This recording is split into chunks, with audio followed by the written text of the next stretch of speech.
एक, पदार्थ एवं उसकी प्रकृति। पदार्थ मैटर, दुनिया की कोई भी वस्तु जो स्थान घेरती हो, जिसका द्रव्यमान होता हो और जो अपनी संरचना में परिवर्तन का विरोध करती हो, पदार्थ कहलाते हैं। उदाहरण जल, हवा, बालू आदि।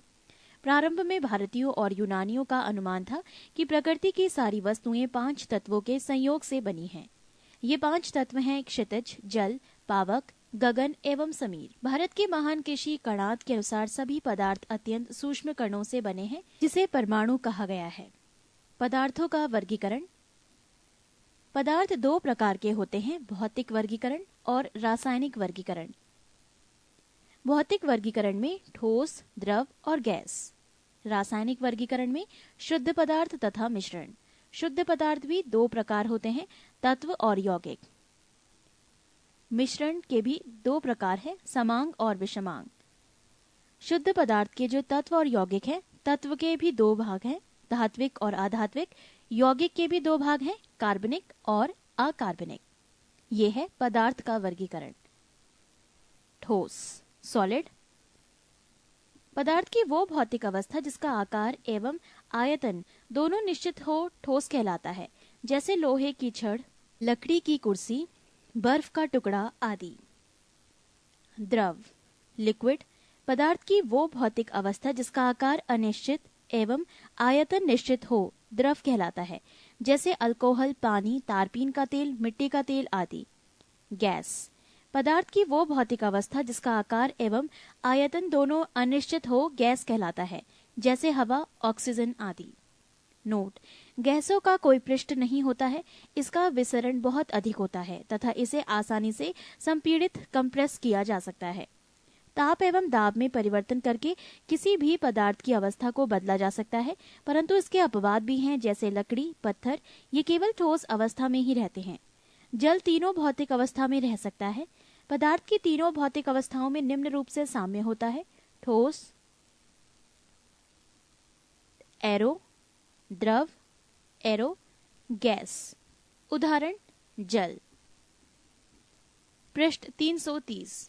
कुछ पदार्थ गर्म करने पर सीधे ठोस रूप से गैस बन जाते हैं, इसे ऊर्ध्वपातन, सब्लिमेशन कहते हैं। जैसे आयोडीन, कपूर आदि। पदार्थ की चौथी अवस्था प्लाज्मा एवं 5वीं अवस्था बोस-आइंस्टाइन कंडेंसेंट है। तत्व, एलिमेंट। तत्व वो शुद्ध पदार्थ है जिसे किसी भी ज्ञात भौतिक एवं रासायनिक विधियों से ना तो 2 या 2 से अधिक पदार्थों में विभाजित किया जा सकता है और ना ही अन्य सरल पदार्थों के योग से बनाया जा सकता है, जैसे सोना, चांदी, ऑक्सीजन आदि।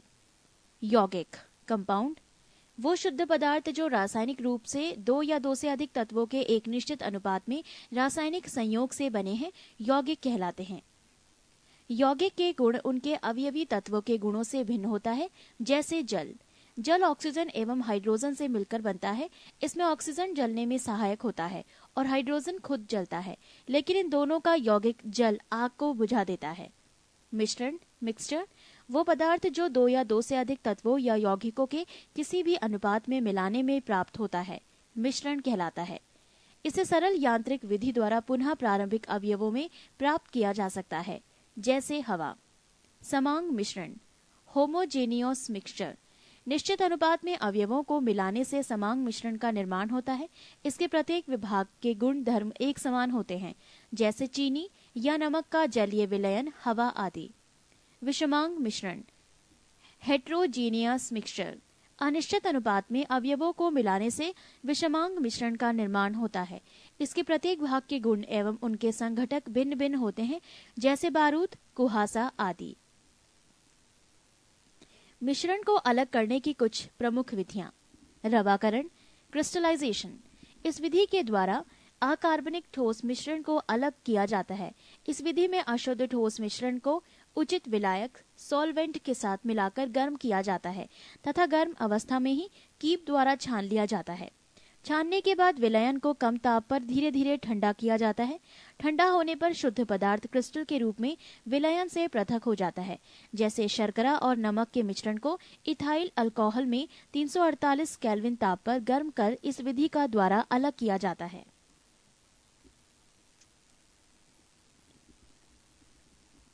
आसवन विधि। डिस्टाइलेशन, जब दो द्रवों के क्वथनांकों में अंतर अधिक होता है तो उसके मिश्रण को आसवन विधि से पृथक करते हैं, अर्थात ये द्रवों के मिश्रण को अलग करने की विधि है। इसका प्रथम भाग वाष्पीकरण वेपोराइजेशन एवं दूसरा भाग संघनन कंडेंसेशन कहलाता है। उद्धर्वपातन सब्लिमेशन, इस विधि द्वारा दो ऐसे ठोसों के मिश्रण को अलग करते हैं जिसमें एक ठोस उद्धर्वपातित सब्लिमेट हो, दूसरा नहीं। इस विधि से कर्पूर, नेफ्थलीन, अमोनियम क्लोराइड, एंथ्रासीन आदि को अलग करते हैं।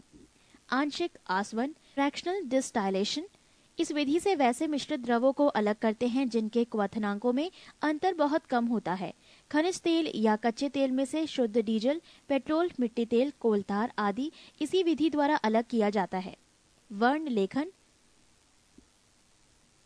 क्रोमैटोग्राफी, ये विधि इस तथ्य पर आधारित है कि किसी मिश्रण के विभिन्न घटकों की अवशोषण एब्सॉर्प्शन क्षमता भिन्न भिन्न होती है तथा वो किसी अधिशोषक पदार्थ में विभिन्न दूरियों पर अवशोषित होते हैं। इस प्रकार वो पृथक कर लिए जाते हैं। भाप आसवन स्टीम डिस्टाइलेशन, इस विधि से कार्बनिक मिश्रण को शुद्ध किया जाता है जो जल में अघुलनशील होता है परंतु भाप के साथ वाष्पशील होता है। इस विधि द्वारा विशेष रूप से उन पदार्थों का शुद्धिकरण किया जाता है जो अपने क्वथनांक पर अपघटित हो जा पाते हैं, जैसे एसीटोन, मैथिल, अल्कोहल आदि। पृष्ठ 331। पदार्थ की अवस्था परिवर्तन चेंज इन स्टेट। द्रवणांक मेल्टिंग पॉइंट, गर्म करने पर जब ठोस पदार्थ द्रव अवस्था में परिवर्तित होते हैं तो उनमें से अधिकांश में ये परिवर्तन एक विशेष दाब पर तथा एक नियत ताप पर होता है। ये नियत ताप वस्तु का द्रवणांक मेल्टिंग पॉइंट कहलाता है। जब तक पदार्थ गलता ठोस के आखिरी कण तक रहता है तब तक ताप स्थिर रहता है यदि विशेष दाब नियत रहे। हिमांक फ्रीजिंग पॉइंट, किसी विशेष दाब पर वो नियत ताप जिस पर कोई द्रव जमता है हिमांक कहलाता है।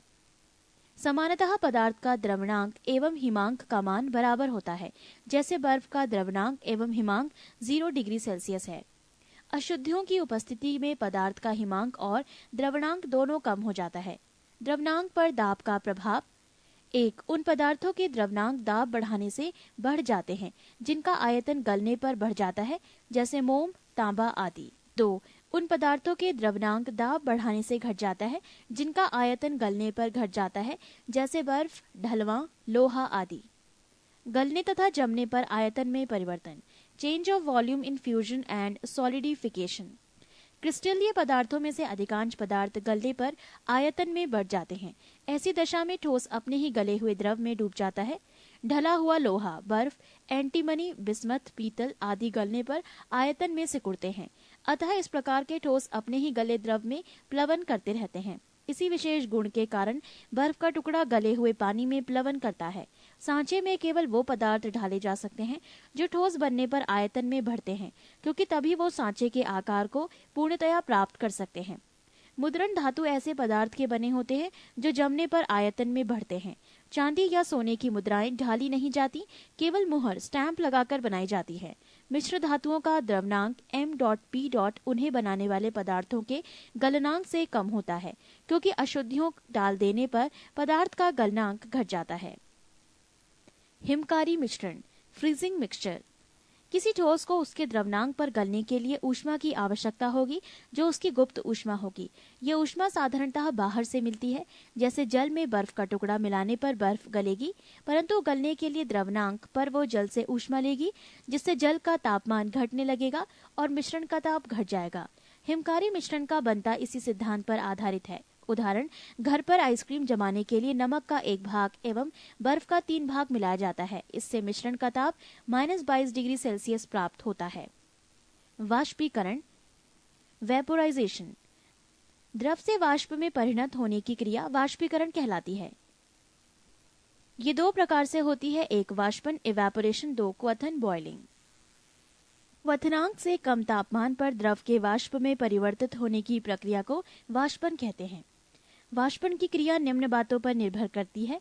1 क्वथनांक का कम होना, क्वथनांक जितना कम होगा वाष्पन की क्रिया उतनी ही अधिक तेजी से होगी। पृष्ठ 332। 2 द्रव का ताप, द्रव का ताप अधिक होने से वाष्पन अधिक होगा। 3 द्रव के खुले पृष्ठ का क्षेत्रफल अधिक होने पर वाष्पन तेजी से होगा। 4 द्रव के पृष्ठ पर ए द्रव के पृष्ठ पर वायु बदलने पर वाष्पन तेज होगा। बी द्रव के पृष्ठ पर वायु का दाब जितना ही कम होगा वाष्पन उतनी ही तेजी से होगा। सी द्रव के पृष्ठ पर वाष्प दाब जितना बढ़ता जाएगा वाष्पन की दर उतनी ही घटती जाएगी। क्वथनांक बॉइलिंग पॉइंट दाब की किसी दिए हुए नियत मान के लिए वो नियत ताप जिस पर कोई द्रव उबलकर द्रव अवस्था से वाष्प की अवस्था में परिणत हो जाए तो वो नियत ताप द्रव का क्वथनांक कहलाता है। दाब बढ़ाने से द्रव का क्वथनांक बढ़ जाता है और दाब घटने से द्रव का क्वथनांक घट जाता है।